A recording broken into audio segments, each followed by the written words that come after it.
இப்போ அண்ணாமலை பலமுறை என்ன ரிலீஸ் பண்ணிடுங்க எனக்கு வேண்டாம் அப்படின்னு சொன்ன பிறகு அவர் ரிலீஸே பண்ணல. ஏன்? ஒரு அண்ணாமலை போனால் இன்னொரு அண்ணாமலை கிடைக்க மாட்டார். இல்லை நீங்கள் எடப்பாடியோட இணக்கமாகவே இல்லையே. அதிகமாக இணக்கமாக இருந்தது ஓபிஎஸோடையும் சசிகலாவோடையும் டிடிவியோட தானே. ஓட்டே இல்லாத டம்மி பீஸு இதெல்லாம். விமான நிலையத்தில் தமிழிசையும் பேட்டி விடக்கூடாது, அண்ணாமலையும் பேட்டி விடக்கூடாது, ரெண்டு பேருமே. ஏன்? கட்சியினுடைய கொள்கைக்கு இதை பத்திரிக்கையாளர் என்ன பண்ணுவான்? குழப்பம், கூட்டணியில் குழப்பம், பக்கத்தில் செய்தி ஆயிரும். நீங்கள் ஸ்க்ரோலிங்கே ஓடிட்டே இருக்கும். அமித்ஷாவுடைய கட்டளை என்னன்னா, பத்திரிகையாளர்களை சந்திப்பதற்கு முன்பு நீங்க கமலாலயத்தில் தான் சந்திக்கணும். அண்ணாமலையை போல திமுக எதிர்க்கக்கூடிய ஆளை இல்லை. ஆனால் அண்ணாமலை அதிமுக கூட்டணியை பிஜேபியோடு இணைத்து டெல்லி கோவம் அதுதான். ஏடிஎம்கேவோடு எடப்பாடியோடு நீங்க எடப்பாடியை பார்க்கறதுக்கு பிரைமினிஸ்டர் வந்து காத்து கிடக்கிறார் டெல்லி, சென்னையில். எடப்பாடி போகவே இல்லை. ஏன்? போனா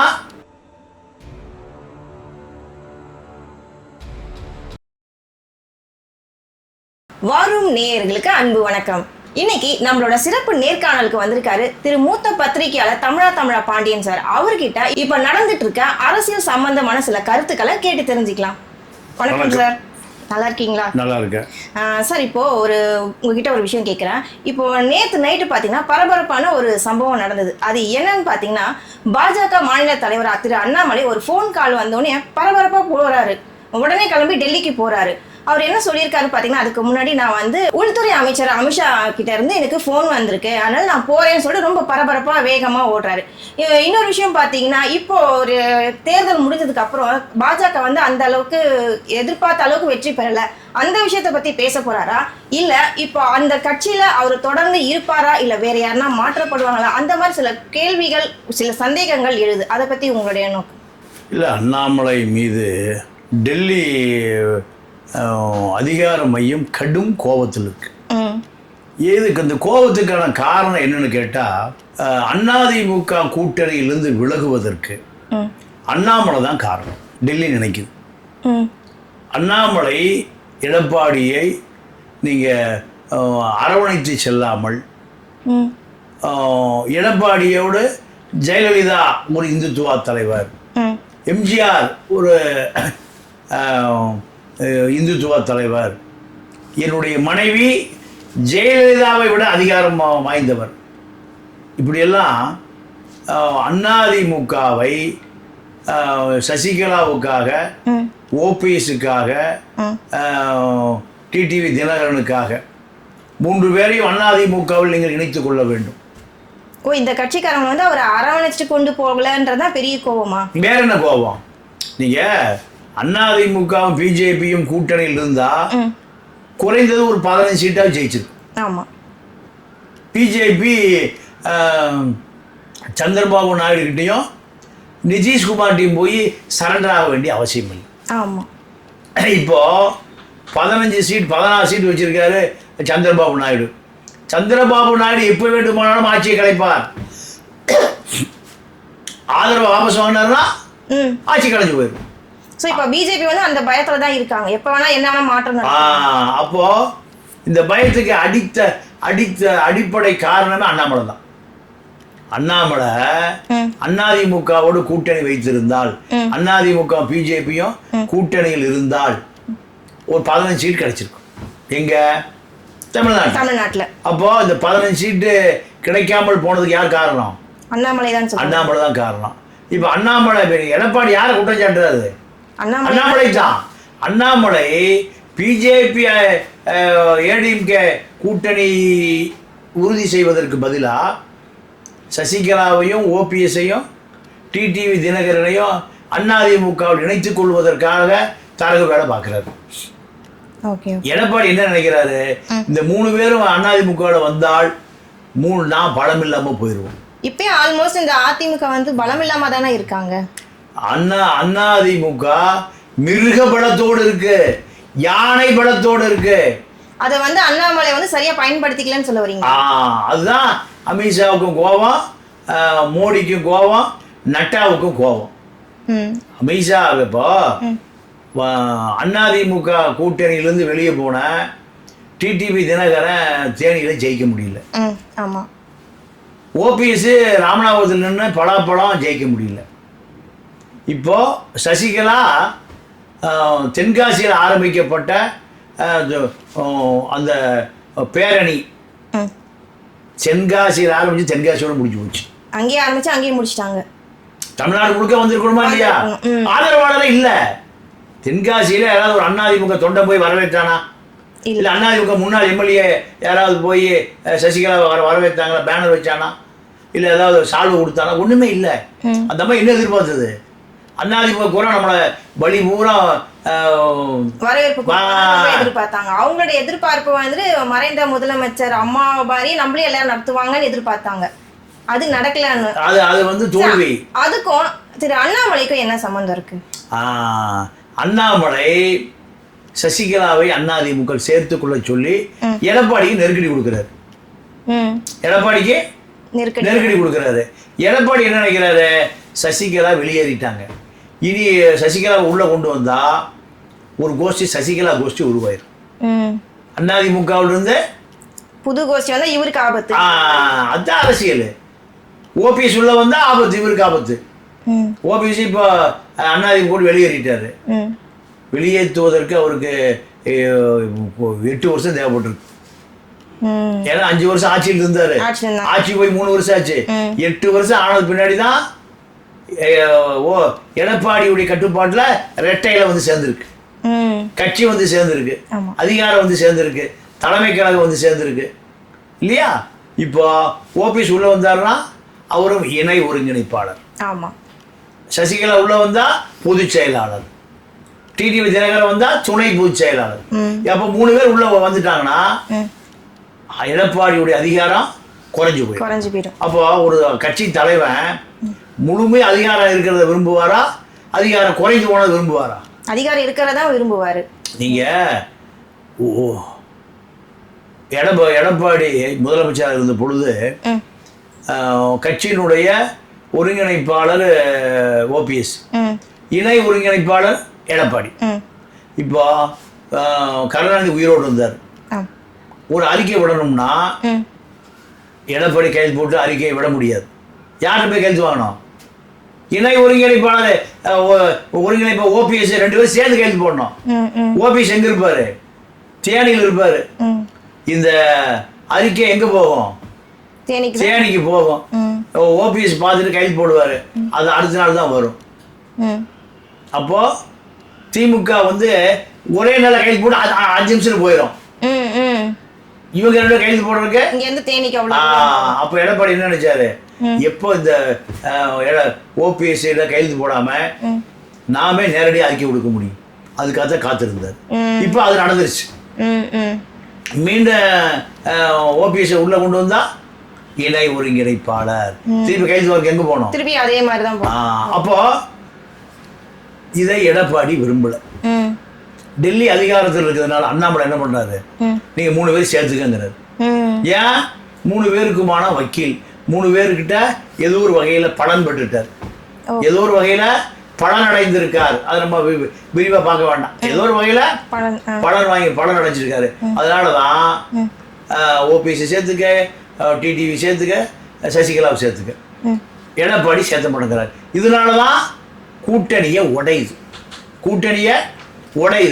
இந்த கூட்டணி உடைந்த பிறகு இப்ப எடப்பாடிகிட்ட முழு அதிகாரம் வந்துருச்சு. அதிகாரம் வந்த பிறகு என்ன நினைக்கிறாரு?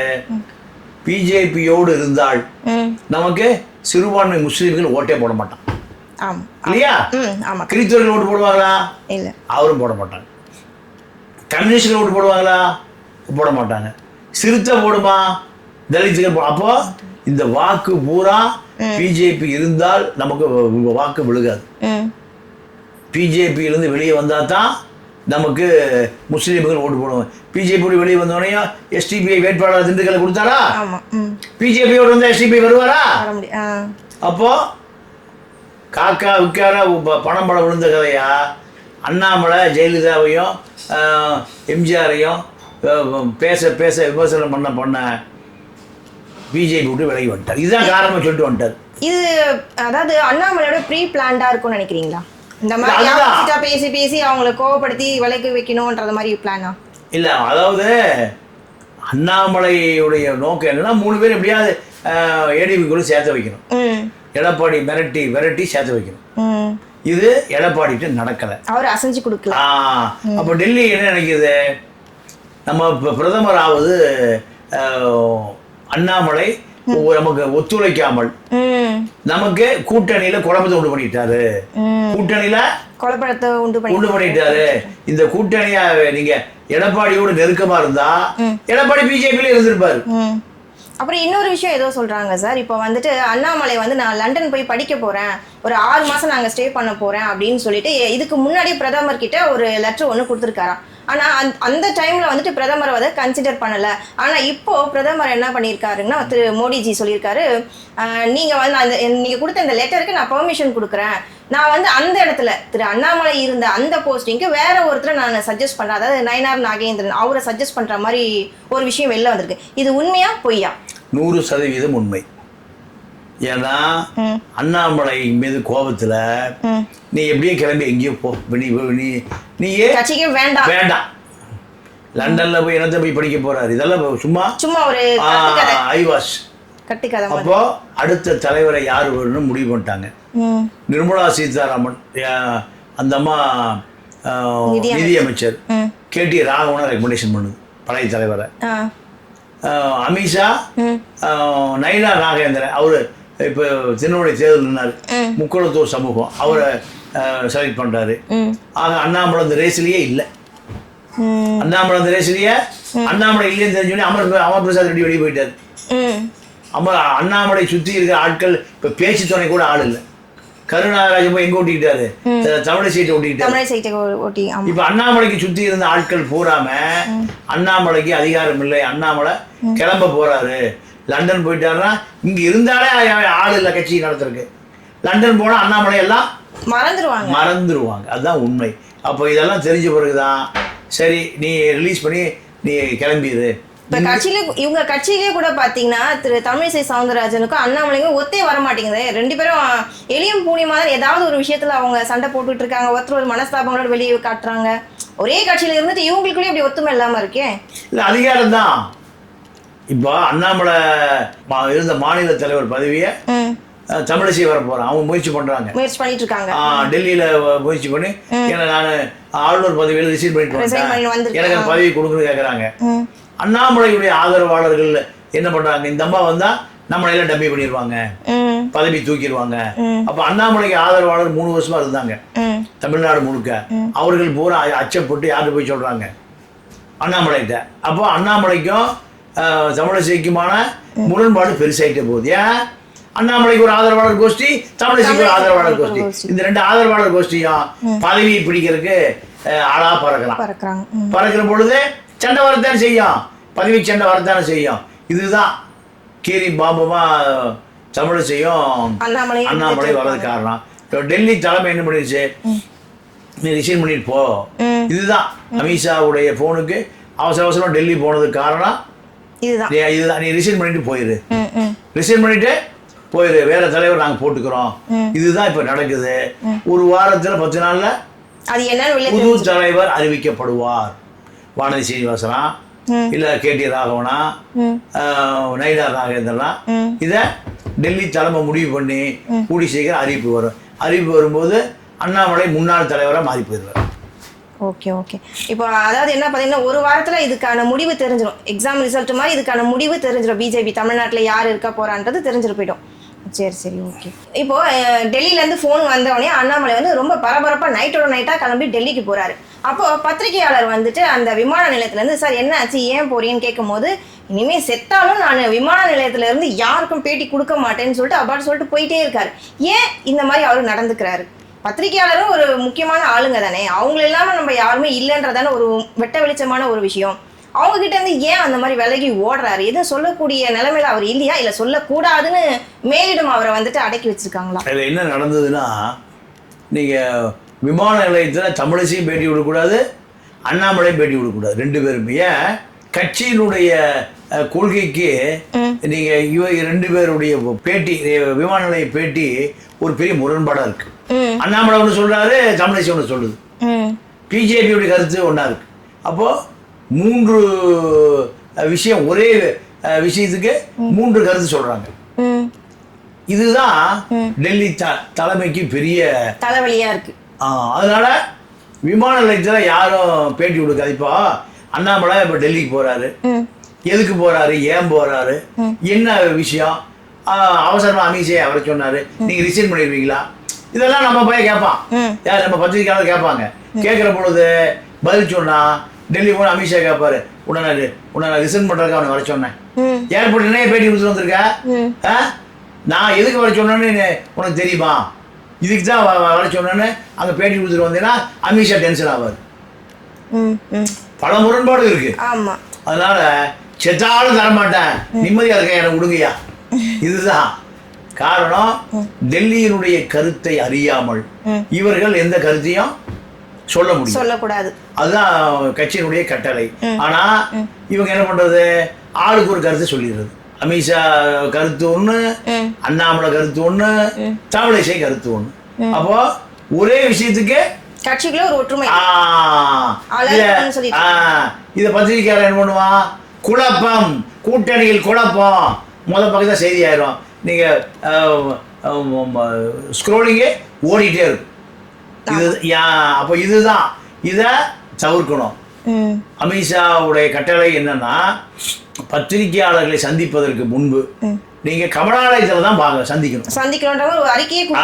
கமலாலயத்துல எதை சந்திக்க போறீங்கிறத நீங்க அங்க இருக்கக்கூடிய கேசவ விநாயகத்துக்கிட்ட நீங்க கன்சல்ட் பண்ணிக்கணும். கேசவ விநாயகம் தான் பிஜேபியினுடைய கண்காணிப்பாளர். டெல்லி என்ன சொல்லுதோ அதை கேசவ விநாயகம் வாங்கி தமிழ்நாட்டுக்கு தகுந்ததை போல மாற்றி யாரு அண்ணாமலைக்கு சொல்லுவார். கேசவ விநாயகர் பத்திரிகை மீட் பண்ண மாட்டார். பத்திரிகை யார் மீட் பண்ணுவா, அண்ணாமலை தான். அப்போ அண்ணாமலைக்கு கொள்கை வகுப்பாளர் யாரு, கேசவ விநாயகம். கேசவ விநாயகத்துக்கு கொள்கை வகுப்பாளர் யாருன்னா பழைய ஜேபி நட்டா. இப்ப நட்டா பதவியில யாருன்னு போடல, அவர்கள் தான் பிஜேபிக்கு கொள்கை வகுப்பாளர்கள். அப்போ பிஜேபியுடைய கொள்கை வகுப்பாளர்கள் கருத்தும் அண்ணாமலை கருத்தும் தமிழிசை கருத்தும் முரண்பாடு வந்து விடக்கூடாது. இதுதான் ஏர்போர்ட்ல இந்த செய்தியாளரை சந்திக்க வேண்டாம், சந்திக்கிறோம்னா கமலாலயத்தில் தகுந்த ஆதாரங்களோடு புள்ளி விவரங்களோடு டெல்லியினுடைய கொள்கை வழிகாட்டுதலின்படி தான் சந்திக்கணும். இதுதான் அண்ணாமலைக்கு கொடுக்கப்பட்ட கட்டளை. அண்ணாமலை இதெல்லாம் மீறி 6 மாச கால அரசியல் வேண்டாம்னு நினைக்கிறார். இது வேண்டாம் அவரு நினைக்கிறாரா, இல்ல மேலிடம் வந்து இவரு வேண்டாம் அப்படின்னு நினைக்கிறாங்களா? ரெண்டும் ஒண்ணுதான். இவர் வேண்டாம்னு நினைச்சா தான் இவரை அனுமதி கொடுப்பாங்க. இப்போ அண்ணாமலை பலமுறை என்ன ரிலீஸ் பண்ணிடுற, எனக்கு வேண்டாம் அப்படின்னு சொன்ன பிறகு அவர் ரிலீஸே பண்ணல. ஏன், ஒரு அண்ணாமலை போனால் இன்னொரு அண்ணாமலை கிடைக்க மாட்டார். அண்ணாமலையை போல திமுக எதிர்க்கக்கூடிய ஆளை இல்லை. ஆனால் அண்ணாமலை அதிமுக கூட்டணியை பிஜேபியோடு இணைத்து ஒரு 15 எம்பி கொடுத்துருந்தானா அண்ணாமலை கிரேடு வேற. அண்ணாமலையார் ஆயிருப்பார், திருவண்ணாமலையாயிருப்பார். எல்லாம் போய் அங்க கிரிவலம் வர்றாங்கல்ல, அப்போ ஒரு 20 சீட்டை ஜெயிச்சு கொடுத்து 15 சீட்டை ஜெயிச்சு கொடுத்துருந்தாருன்னா. ஆனா அவர் முயற்சி பண்ணிதான் ஜெயிச்சிருக்கலாம் இல்லையா? அதுக்கான முயற்சி எடுக்கலன்னு நினைக்கிறீங்களா? இல்ல, நீங்க எடப்பாடியோட இணக்கமாவே இல்லையே. அதிகமாக இணக்கமா இருந்தது ஓபிஎஸோடையும் சசிகலாவோடையும் டிடிவியோட தானே. ஓட்டே இல்லாத டம்மி பீஸுக்கு இதெல்லாம். ஒரு கட்சியோட தலைவரோட வேலை என்ன சார்? அந்த கட்சியை வந்துட்டு இன்னும் மேலும் மேலும் டெவலப் பண்ணணும், மற்ற கூட்டணி கட்சிகளோட அரவணைச்சிட்டு போகணும், அதுதானே மெயின் ரோல் அவரு. இல்லம்மா, நல்ல கேள்வி நீங்க கேக்குறீங்க. இது அண்ணாமலைக்கு தெரியணும். இன்ட்ரெஸ்ட் இல்லையா? அவருக்கு இன்ட்ரெஸ்ட் தான். 3 பேர் நிறைய இன்ட்ரெஸ்ட் கொடுத்துட்டாங்க. ஓ, பணம் இல்லை, ஏதோ ஒன்று எக்ஸ்ட்ரா ஒய் 3 பேரும் வெயிட்டாக கவனிச்சிட்டாங்க. அதனால 3 பேரும் சேர்த்துக்கிங்க. எடப்பாடியை விட அவருக்கு காந்தி தான் முக்கியம். காந்தி தான் முக்கியம். ஏன்னா காந்தி எல்லா இடத்துலையும் இருப்பார். அதனால தான் இந்த டெல்லி அமித்ஷா மோடி 2 பேருக்குமே அண்ணாமலை மீது சரியான கோபம். தமிழ்நாட்டில் வாய்ப்பு இருந்தும் நிறைய வாய்ப்புகள் அண்ணாமலைக்கு வந்து பாத்தீங்கன்னா நிறைய வாய்ப்பு. இன்னொன்னு அவருக்கு நல்ல அரசியல் நாலேஜ் இருந்தது. அதை ஏன் ஒரு சரியான விதத்துல பயன்படுத்திக்கலன்ற மாதிரி தான் மக்களுடைய கேள்வியா டெல்லி கோவம் அதுதான். ஏடிஎம்கேவோடு எடப்பாடியோடு நீங்க எடப்பாடியை பார்க்கறதுக்கு பிரைம் மினிஸ்டர் வந்து காத்து கிடக்கிறாரு டெல்லி சென்னையில். எடப்பாடி போகவே இல்லை. ஏன் போனா மோடியை பிரதமராக்குவது அவருடைய வேலை இல்லை, அவர் முதலமைச்சர் ஆகணும். திமுக கூட்டணி வலுவா இருக்கு. திமுக கூட்டணி விட்டு யாரும் வெளியே வர மாட்டேங்கிறாங்க. கம்யூனிஸ்ட் இருக்கு, சிறுத்தை இருக்கு, வேல்முருகன், வைகோ, காங்கிரஸ், இப்படி எல்லா முஸ்லீம்கள், கிறிஸ்துவர்கள் எல்லாம் எங்க இருக்காங்க? திமுக கூட்டணி. பிஜேபியை நம்பினா முதலமைச்சர் ஆக முடியாது. பிஜேபியை எதிர்த்தால் முஸ்லீம் பூரா ஓட்டு போட்டுருவாங்க, முதலமைச்சர் ஆகலாம். இதுதான் எடப்பாடி கணக்கு. அண்ணாமலை கணக்கு வேற, எடப்பாடி கணக்கு வேற. ஆக கடைசியா வென்றது யாருடைய கணக்கு? எடப்பாடி கணக்கு. அவர் எடப்பாடி கணக்கு. சரி சரி. இப்போ வந்துட்டு ஏடிஎம்கேல வந்து எடப்பாடி சார் கையில வந்துட்டு ரொம்ப ஸ்ட்ராங்கா இருக்காங்கன்னு நீங்க நினைக்கிறீங்க? 100%. ஏன்னா சசிகலா ஆரம்பிச்ச அந்த மக்கள் குறைகேட்பு பயணம் இந்த கிடுகிடுக்குன்னு வச்சிருக்கணும். ஒன்றும் நடக்கல. ஏன்? ரொம்ப எதிர்பார்த்தாங்க இல்லையா? இந்த அதிமுக எப்படி போவான்? எதிர்பார்த்தாங்க. அதிமுக காரன் எப்படிமா போவான்? எடப்பாடிட்ட ரெட்டலை இருக்கும்போது அதிமுக சசிகலா நம்பி எப்படி போவான்? அடிப்படையே போவே மாட்டான். இதை ஓபிஎஸ் நம்பி எப்படி போவான்? ஓபிஎஸ் வந்து படாப்படத்தில் நிற்கிறார். திமுக சின்னத்தில் நின்று தான் வெற்றி பெற்றார் பலமுறை ரெட்டையில. அதிமுக சின்னம், அதிமுக சின்னம் என்ன? ரெட்டையில. முதலமைச்சரானது ஓபிஎஸ் என்ன சின்னம்? ரெட்டையில சின்னம். இப்ப ஏன் படாப்படத்துக்கு போறாரு? அப்போ தொண்டை கையை விட்டான். சேனையில் நிற்க முடியல, அவன் மகன் அங்கே எம்பி ஆக முடியல, இவர் அங்கே எம்எல்ஏ ஆக முடியல. ஏன்? சொந்த தொகுதியை கூட நீங்க செல்வாக்கு இல்லை. தமிழ்நாடு முழுக்க நீ ஜெயிக்கிறது இருக்கு. ரெண்டாவது சொந்த தொகுதியில் நீ சின்ன எம்பியா இருக்கணுமா இல்லையா? சொந்த தொகுதி மக்களே உன்னை மறந்து விட்டார்கள். இதுதான் இப்படி சொந்த தொகுதியை மக்களை மறந்த ஓபிஎஸ்ஸையும் சசிகலாவையும் தினகரையும் வைத்துக்கொண்டு அண்ணாமலை எந்த அரசியலும் பண்ண முடியாது என்பதை டெல்லி உணர்த்ததுனால தான் ரிசல்ட் லெட்டர் கொடுத்துட்டு கிளம்புறார். ஸோ அப்போ வரக்கூடிய நாட்களில் பார்த்தீங்கன்னா ஒரு பிஜேபியில் ஒரு பெரிய மாற்றம் வரும் தமிழ்நாட்டில் நீங்கள் சொல்கிறீங்க. ஆமாம் ஆமாம். சரி, மாநில தலைவர் மாற்றம், மாநில தலைவருக்கான மாற்றம். ஸோ அப்படி மாற்றம் வரும்போது தமிழ்நாட்டில் நிறைய விஷயங்கள் நடக்கும்னு நினைக்கிறீங்க? கண்டிப்பாக கண்டிப்பாக. ஏன்னா மாநில தலைவர் மாறுகிற பொழுது திமுக ரிலாக்ஸாக இருக்கும், திமுக ரிலாக்ஸாக இருக்கும், அதிமுக ஓய்வு எடுக்கும். பல மாற்றம் வருது, பல மாற்றங்களும் வரக்கூடிய நாட்களில் எதிர்பார்க்கலாம். ஆமாம். இவ்வளோ நேரம் நாங்கள் கேட்ட ஒவ்வொரு கேள்விக்கும் ரொம்ப பொறுமையாகவும் தெளிவாகவும் பதில் சொன்னதுக்கு ரொம்ப நன்றி. நன்றி, வணக்கம்.